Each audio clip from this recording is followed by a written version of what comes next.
नगर अहिल्यानगर जिल्ह्यामध्ये तिथे राहता नगर परिषदेची निवडणूक होते. या राहता निवडणूक नगर परिषदेमध्ये शिवसेना उद्धव बाळासाहेब ठाकरे आमचा पक्ष हा शिवसेना पक्षप्रमुख उद्धवजी साहेबांच्या आदेशानुसार महाविकास आघाडीची एक आघाडी करून आम्ही लढतो. तिथे भारतीय राष्ट्रीय काँग्रेस आहे, तिथे राष्ट्रवादी काँग्रेस शरद पवारचंद्र गट आहे पवार साहेबांचा आणि शिवसेना उद्धव बाळासाहेब ठाकरे पक्ष.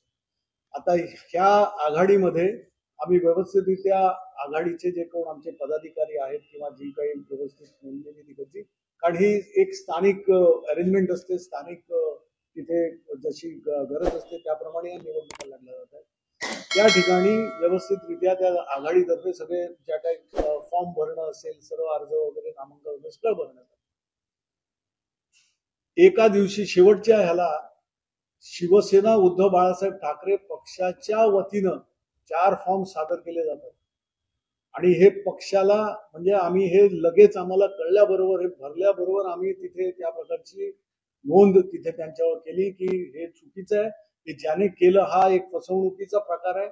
मी स्वतः त्या पीठासीन अधिकाऱ्यांबरोबर त्या महिला होत्या त्यांच्याशी बोललो, त्यांनी तहसीलदारांना फोन दिला, त्यांनी तहसीलदारांबरोबर मी बोललो की तुम्ही हे फॉर्म वैध धरू नका, कारण आमचा पक्ष हा महाविकास आघाडीमधनं लढतोय.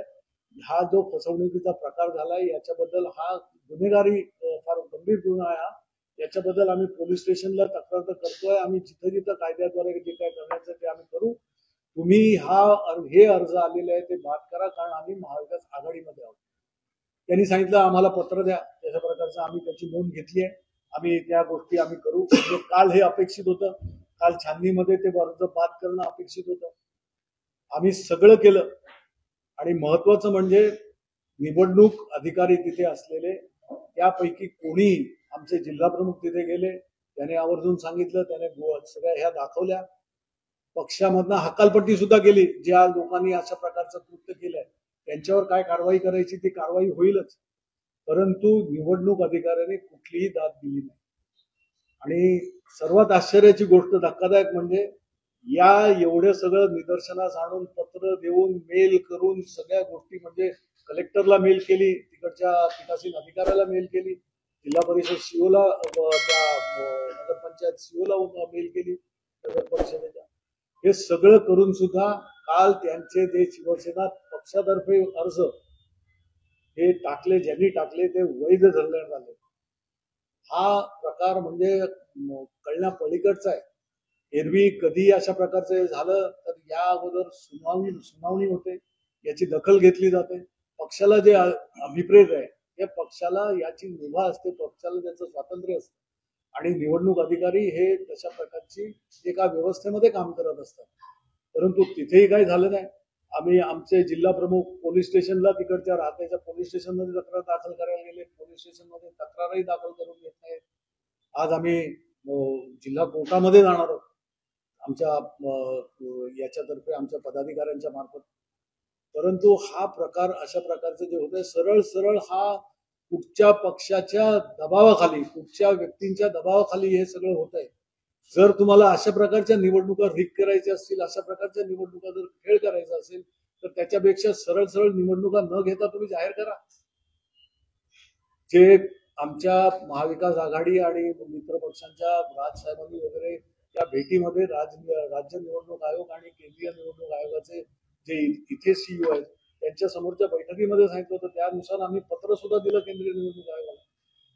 एक तर त्या निवडणुकांच्या याद्यांमध्ये, निवडणुकांसाठी वापरल्या जाणाऱ्या याद्यांमध्ये जो घोळ आहे मतदारांचा तो निस्तारा, याद्या सुधारा आणि निवडणुकीला जा, ते ऐकण्यात आलेलं नाही.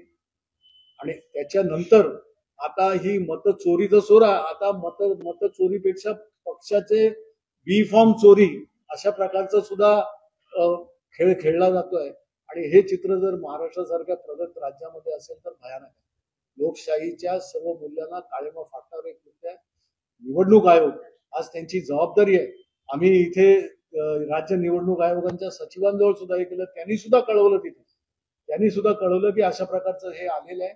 या पक्षाच्या हा पक्ष अधिकृत त्यांच्या महाविकास आघाडीमध्ये लढतोय त्यामुळे यांच्या पक्षाचे स्वतः दिलेले उमेदवार नाहीये, त्या पक्षाने दिलेले वेगळे उमेदवार नाहीये. ते कळून सुद्धा तिकडचं जर हे होत नसेल तर तिथे कोणाचं अधिराज्य चालू आहे?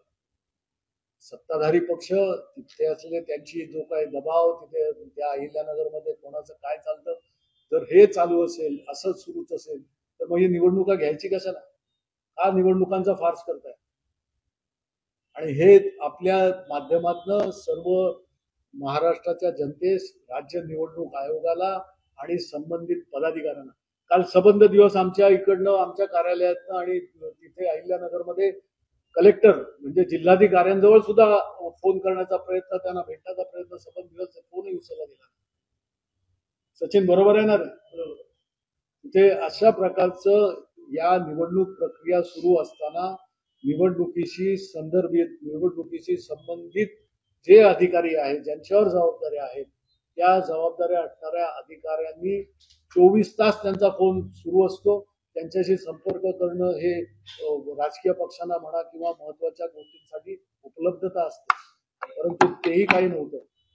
आणि हे सगळं काय होतंय काय नाही म्हणजे मग सांगायचं की आम्ही ह्या जिंकणारच किंवा आमचं मतदानाची टक्केवारी जेवढी जास्त तेवढं आम्हालाच यश वगैरे, या गोष्टी आम्ही सगळे महाराष्ट्राची जनता सुद्धा समजू शकतो. परंतु लोकशाही मध्ये तुम्हाला जी मूल्य आहेत ती मूल्य जपण्याची भाषा तुमचे वरिष्ठ नेते सगळे करतायत, शीर्षस्थ नेते. मग तशा प्रकारची वागणूकही इथे झाली पाहिजे. आणि निवडणूक यंत्रणा ही खऱ्या अर्थानं स्वायत्त फक्त आहे असं म्हणून चालणार नाही, ती दिसली पाहिजे. स्वायत्त म्हणून कार्यरत आहे हे दिसलं सुद्धा पाहिजे. हे दुर्दैवानं दिसत नाही आहे आणि याच्यामध्ये सुधारणा होईल अशी आजही अपेक्षा आहे. एबी फॉर्म देण्याची प्रक्रिया असते ही इथून आम्ही, आमचे जे जिल्हा प्रमुख असतात, संबंधित जिल्ह्याचे पदाधिकारी असतात, ते व्यवस्थितरित्या तिथली परिस्थिती म्हणजे समजा आघाडी केली असेल तर इकडनं आपल्या पक्षाचे हे घेऊन जात नाही, परंतु जिथे आपण लढणार आहोत त्याची सर्व गणती असते, ती गणती करून ती संख्या व्यवस्थित घेऊन ते रजिस्टरमध्ये नोंद करणं, या सगळ्या गोष्टी करून जबाबदारीने आमचे पदाधिकारी वगैरे सगळे करत असतात. आज जर अशा प्रकारचं हे झालं असेल तर हा एक भाग आहे तो वेगळा, परंतु हे निदर्शनास आणून दिल्यानंतर त्या अधिकाऱ्यांचं कर्तव्य जे आहे ते कर्तव्य तर त्यांनी बजावलं पाहिजे. ज्यावेळेला पक्षाचे पदाधिकारी, पक्षाचे जबाबदार अधिकारी हे तुम्हाला कळवतात की आमचा पक्ष अशा याने लढतोय आणि हे जे झालेलं आहे हे आम्ही बघतोय, परंतु हे तुम्ही ग्राह्य धरू नका, त्याच्यासाठी रितसर त्यांना पत्र दिलं, त्यांनी पत्र मागितलं, पत्र दिलं, त्यामुळे हे वैध धरू नका. या तुम्ही त्या उमेदवारी आलेली आहे त्या उमेदवारी पक्षाचं हे म्हणून घेऊ नका, तर बात करा.